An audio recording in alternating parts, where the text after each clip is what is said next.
कांग्रेस नेता और राज्यसभा सांसद रणदीप सुरजेवाला शुक्रवार को इंदौर दौरे पर रहे। सबसे पहले वे उज्जैन में दुष्कर्म का शिकार हुई 12 साल की मासूम बच्ची का हाल जानने के लिए एमटीएच अस्पताल पहुंचे और डॉक्टर से बच्ची के स्वास्थ्य के संबंध में जानकारी ली। मीडिया से बात करते हुए उन्होंने कहा कि मध्य प्रदेश कांग्रेस कमेटी 5 सवाल सरकार से पूछ रही है। इस घिनौनी घटना को छुपाने की कोशिश की गई थी। पहले बच्ची को भीख मांगने वाली बताया गया और फिर मानसिक विक्षिप्त बताया गया। उनका सवाल है कि आखिर पुलिस ने ये सब क्यों किया। उन्होंने कहा कि मध्य प्रदेश कांग्रेस कमेटी पीड़ित परिवार को 5 लाख रुपए की आर्थिक मदद दे रही है। उन्होंने कहा कि बच्ची को यहां पर सही इलाज नहीं मिल रहा है, इसलिए दिल्ली और गुड़गांव के निजी अस्पताल में कांग्रेस उसका निःशुल्क इलाज कराने को तैयार है, लेकिन मध्य प्रदेश सरकार अनुमति नहीं दे रही है। उन्होंने ये भी कहा कि डॉक्टर्स ने बताया कि बच्चे की सर्जरी की गई है और उसकी हालत में फिलहाल सुधार है, लेकिन इसे पूरी तरह ठीक होने में 1 महीने से ज्यादा का समय लग सकता है। इधर रणदीप सुरजेवाला ने प्रदेश की कानून व्यवस्था को लेकर प्रदेश की शिवराज सरकार को जमकर घेरा। उन्होंने कहा कि सतना की बच्ची के साथ उज्जैन में हुई दरिंदगी को लेकर प्रदेश के मुख्यमंत्री सहित अन्य मंत्री भी चुप्पी साधे हुए हैं। बच्ची को न्याय दिलाना तो दूर, पुलिस अब तक उसके परिजनों तक भी नहीं पहुंच सकी है। वहीं कांग्रेस नेता सुरजेवाला ने बच्ची के इलाज के लिए 5 लाख रुपए की आर्थिक मदद देने की घोषणा की। और जो 12 साल की हमारी सतना की एक दलित बेटी के साथ हुआ, ऐसी विभत्स घटना शायद पूरे देश में कहीं नहीं हुई।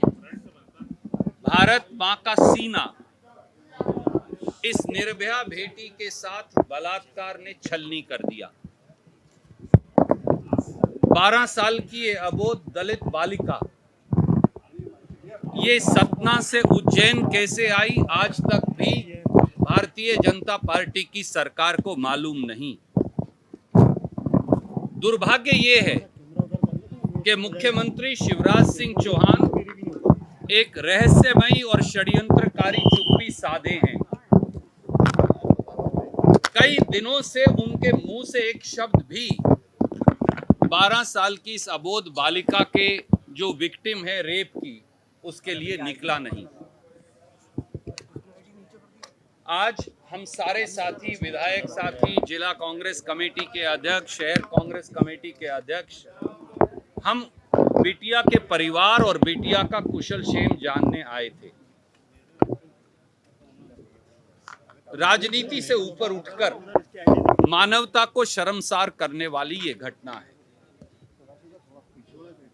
हमारे जो डॉक्टर साहिबान हैं उन्होंने बताया कि इस समय वो बिटिया ट्रॉमा में है और उससे मिलने की इजाज़त नहीं, ऐसा सरकार ने फैसला किया है। हमने उस बात को आदर दिया, स्वीकारा, इस बात की कोई जिद नहीं की। पर मैंने डॉक्टर्स की पूरी टीम से जानने का प्रयास किया तो कुछ चौंकाने वाले तथ्य सामने आए। नंबर 1, इस अबोध बालिका के साथ जो बलात्कार हुआ वो इस प्रकार की घृणापूर्वक विभत्स और दुर्दांत घटना है कि हमारी उस 12 साल की सतना की दलित बेटी के सारे गुप्तांगों को नष्ट कर दिया गया है। डॉक्टर साहिबान ने सर्जरी की है, पर ऐसा लगता है कि शायद 4 हफ्ते यानी 1 महीना उन सारे टांकों को खुलने में लगेगा। आप समझ सकते हैं कि जैसा निर्भया के साथ हुआ था कभी दिल्ली में, उससे भी बुरा हुआ है। दूसरा, मध्य प्रदेश के मुख्यमंत्री शिवराज सिंह चौहान चुप क्यों हैं? उनकी रहस्यमयी और षड्यंत्रकारी चुप्पी का राज क्या है? शिवराज सिंह चौहान पहले दिन ही उस बेटी का कुशल क्षेम जानने के लिए क्यों नहीं आए? आज तक मध्य प्रदेश के मुख्यमंत्री लापता क्यों हैं? तीसरा, इस दुर्घटना में, इस विभत्स घटना में सबसे बड़ी अनदेखी, लापरवाही, आपराधिक लापरवाही शिवराज सिंह चौहान की सरकार और उनकी पुलिस के द्वारा की गई। याद करिए, वो ये कहते रहे कि 12 साल की ये बिटिया यूपी की रहने वाली है और भिखारी है। और कई जगह भीख मांगती है, ऐसा शायद एफआईआर में भी दर्ज कर दिया। परंतु अब सामने आ गया है कि ये बिटिया स्कूल की एक छात्रा है, दलित परिवार से है, सतना की रहने वाली है, सतना से उज्जैन लाकर वहां बलात्कार किया। तो मुख्यमंत्री शिवराज सिंह चौहान, उनके गृह मंत्री नरोत्तम मिश्रा को ये बात पता क्यों नहीं चली? जो बात अखबार और टेलीविजन को पता चल गई, जो बात असाधारण व्यक्तियों को पता चली, उनको क्यों नहीं चली? ये दर्शाता है एक आपराधिक लापरवाही को, और शायद इसी वजह से मुख्यमंत्री शिवराज सिंह चौहान चुप हैं। परंतु उज्जैन में बलात्कार होने के बाद भी पुलिस को यह बात मालूम नहीं चलती। अगर पुलिस केवल crime and control tracking system में दर्ज एफआईआर को भी तलाश लेती तो उन्हें पता चल जाता कि ये बालिका कौन है।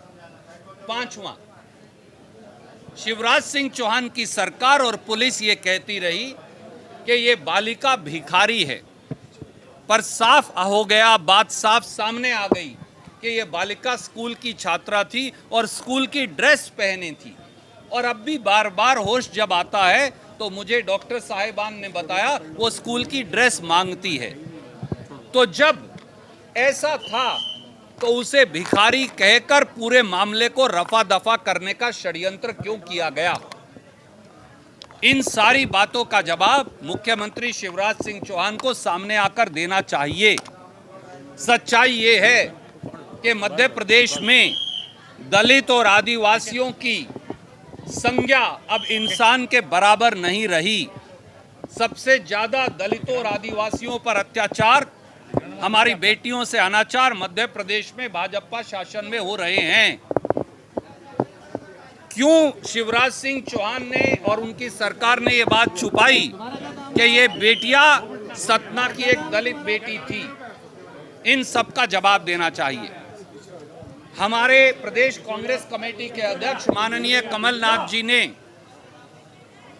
बिटिया के परिवार को प्रदेश कांग्रेस कमेटी की ओर से एक छोटी सी आर्थिक मदद 5 लाख रुपए की देने का निर्णय किया है, जिसे हमारे अध्यक्ष यादव साहब और सरदार सुरजीत सिंह, उनका परिवार जैसे ही आएगा उन तक पहुंचाएंगे। हमने डॉक्टर साहिबान को ये भी कहा, कमलनाथ जी ने, मैंने गुड़गांव और दिल्ली के सब प्राइवेट अस्पतालों से भी बात कर ली और हम निःशुल्क इलाज के लिए उस बिटिया को वहां ले जाने के लिए तैयार हैं। परंतु शिवराज सिंह चौहान की सरकार उनके कान पर जू तक नहीं रेंग रही। हम आपके माध्यम से कहना चाहते हैं, इसमें कोई राजनीति नहीं। शिवराज जी, अगर आप उसके परिवार और बिटिया की देखभाल नहीं कर सकते तो हम ये काम करने के लिए तैयार हैं, पर उस बिटिया को मानसिक और शारीरिक पूरी तरह से तंदुरुस्त होने में शायद 1, 2, 3 महीने लगेंगे। और शिवराज सिंह चौहान को सामने आकर इन सारे 6 के 6 सवालों का जवाब देना चाहिए। कोई प्रश्न आप पूछना चाहें तो स्वागत है। इस दौरान कांग्रेस के शहर अध्यक्ष सुरजीत चड्ढा, विधायक संजय शुक्ला सहित बड़ी संख्या में कांग्रेसी नेता मौजूद रहे। इंदौर से द नेशन टाइम्स की रिपोर्ट।